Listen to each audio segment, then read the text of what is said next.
Good afternoon class 10। তোমাদের আজ পথের দাবিটা আমি একটু শুরু করছি।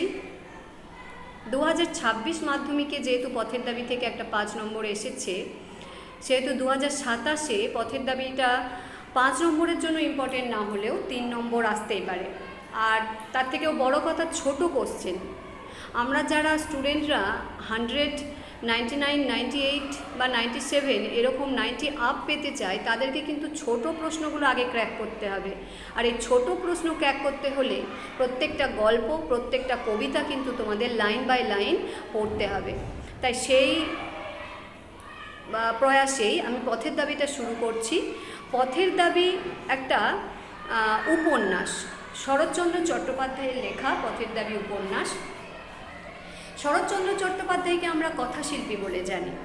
শরৎচন্দ্র চট্টোপাধ্যায় এমন একজন সাহিত্যিক ছিলেন যিনি বাঙালিদের মনের আবেগ, বাঙালিদের মনের যে একটা আবেদন, চাহিদা, তাদের কষ্ট, এটা কিন্তু খুব ভালোভাবে ফিল করতে পারতেন।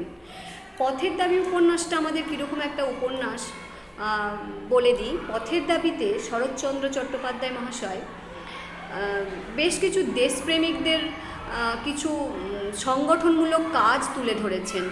আর সেই সংগঠনমূলক কাজ তুলে ধরার জন্যই একসময় ব্রিটিশ সরকার কিন্তু এই পথের দাবি উপন্যাসটিকে বন্ধ করে দিয়েছিলেন। পথের দাবি উপন্যাসটা বেশ কিছুদিন বন্ধ ছিল। তারপর সেখান সমস্ত সমস্যার সমাধান মেটানোর পর পথের দাবি উপন্যাসটা আবার আমরা পড়তে পাই এবং একটা উপন্যাস হিসাবে জাতীয়করণ পাই। যাই হোক, পথের দাবি উপন্যাসের একটা ছোট্ট অংশ আমরা পড়ব। এখানে কিন্তু এই ছোট যে কোশ্চেনটা আমি বললাম, এটা কিন্তু মনে রাখবে যে কোন সাহিত্যকে ব্রিটিশ সরকার বন্ধ করে দিয়েছিলেন, সেটা তোমরা নির্দ্বিধায় বলবে। পথের দাবি উপন্যাস। এবার দেখো, আমরা গল্পের মূল অংশে যাচ্ছি। গল্পটা তো আমি প্রথমেই বললাম একটা ছোট অংশ আছে, তাই মাঝখান থেকে গল্পটা শুরু হয়েছে। এখানে অপূর্ব একটা চরিত্র। অপূর্ব পুলিশ স্টেশনে প্রবেশ করেছে। অপূর্ব কেন পুলিশ স্টেশনে এসেছে পরে আমরা জানতে পারবো, একটু আমি বলে রাখি, তোমাদের পড়তে ভালো লাগবে। অপূর্বর বাড়িতে চুরি হয়েছে।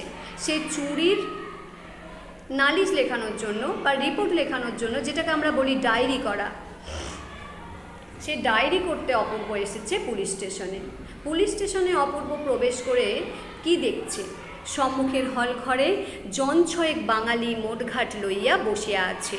তাহলে এই যে একটা একটা লাইনে একটা একটা ছোটো কোশ্চেন, যেগুলো ইম্পর্টেন্ট কোশ্চেন আমি পড়াতে বলবো, তোমরা একটু পেন্সিল দিয়ে দাগ দিয়ে দেবে। আমি প্রথমেই বলি যে একটা পেন্সিল সঙ্গে রাখবে বা একটা পেন দিয়ে খাতায় নোট ডাউনও করতে পারো। তাহলে প্রথমেই তোমরা কি দাগ দিলে যে জন ছয়েক বাঙালি, তাহলে এখানে কজন বাঙালি মোটঘাট নিয়ে বসেছিল? 6 জন বাঙালি। এবার বলছে জগদীশবাবু ইতিমধ্যেই তাহাদের টিনের তোরঙ্গ ও ছোট বড় পুটলি খুলিয়া তদারক শুরু করিয়া দিয়াছে।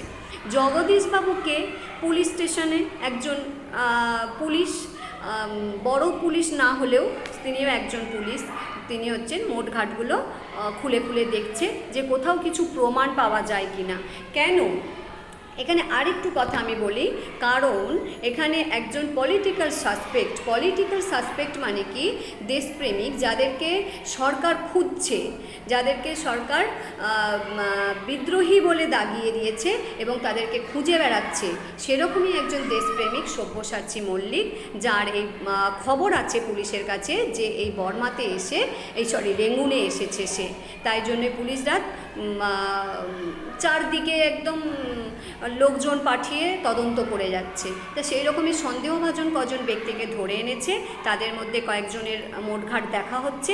আর যাকে বেশি সন্দেহ করা হয়েছে, বলছে শুধু যে লোকটির প্রতি তাহার অত্যন্ত সন্দেহ হয়েছে, তাহাকে আর একটা ঘরে আটকাইয়া রাখা হইয়াছে। ইহারা সকলেই উত্তর বর্মা অয়েল কোম্পানির তেলের খনির কারখানায় মিস্ত্রির কাজ করিতেছিল। এইখানটায় দাগ দেবে। তাহলে এইখানে কি বলছে? তারা কোথায় কাজ করত? উত্তর ব্রহ্মে বর্মা অয়েল কোম্পানির তেলের খনির কারখানায় মিস্ত্রির কাজ করত। সেখানকার জল হাওয়া সহ্য না হওয়ায় চাকরির উদ্দেশ্যে রেঙ্গুনে চলে এসেছে। তাহলে তারা কোথায় কাজ করত, তারা কোথায় চলে এসেছে, কেন চলে এসেছে, এগুলো কিন্তু ছোট প্রশ্ন আমাদের আসতেই পারে। ইহাদের নাম ধাম বিবরণ লইয়া সঙ্গে জিনিসপত্রের পরীক্ষা করিয়া ছাড়িয়া দেয়া হইলে পলিটিক্যাল সাসপেক্ট সব্যসাচী মল্লিককে নিমাইবাবুর সম্মুখে হাজির করা হলো। তাহলে এই 6 জন বাঙালিকে তদন্ত করে দেখা গেল এদের কাছে কিছু নেই, এদেরকে সরিয়ে দিয়ে এবার কাকে আনা হলো, যাকে সাসপেক্ট করেছে সব্যসাচী মল্লিক বলে সেই রকম একজন মানুষকে আনা হলো। এবার দেখো বলছে লোকটি কাশিতে কাশিতে আসিল, সত্যি অবাক হতে হয়। দেখো বর্ণনাটা একবার দেখো।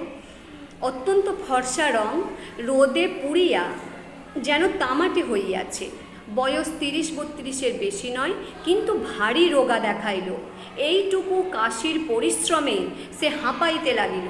তাহলে এমন একজন মানুষকে আনা হলো যে কি করছে, হরদম কাশছে, কাশতে কাশতে একবারে যেন আটকে যাচ্ছে। কি মনে হচ্ছে যেন এ বেশি দিন আর বাঁচবে না, এত তার কাশি হচ্ছে। বয়সটা 30-32-এর বেশি নয়, তাকে দেখে কি মনে হচ্ছে, খুব একটা বেশি বয়স নয়, তবে ভারী রোগা। এইটুকু কাশির পরিশ্রমে সে হাঁপাতে লাগলো। সহসা আশঙ্কা হয় সংসারের মেয়াদ বোধ করি বেশি দিন নাই। এই যে বললাম তার কাশি, তার হাঁপানি, এইসব দেখে মনে হচ্ছে সে বোধহয় আর বেশি দিন বাঁচবে না। তবে দেখো বলছে ভেতরের কি একটা দুরারোগ্য রোগে সমস্ত দেহটা যেন দ্রুত বেগে ক্ষয়ের দিকে ছুটিয়াছে। কেবল আশ্চর্য সেই রোগা মুখের অদ্ভুত দুটি চোখের দৃষ্টি। এইটা কিন্তু তোমাদের 3 নম্বরের জন্যে ইম্পর্টেন্ট লাইন একটা, যে অদ্ভুত চোখের দৃষ্টি। এই চোখের দৃষ্টি তোমরা বর্ণনা দাও। কি বলছে এখানে লেখক, কি বলছেন সেই চোখ ছোট কি বড়, টানা কি গোল, দীপ্ত কি প্রবাহীন, এই সকল বিবরণ দিতে যাওয়ায় বৃথা।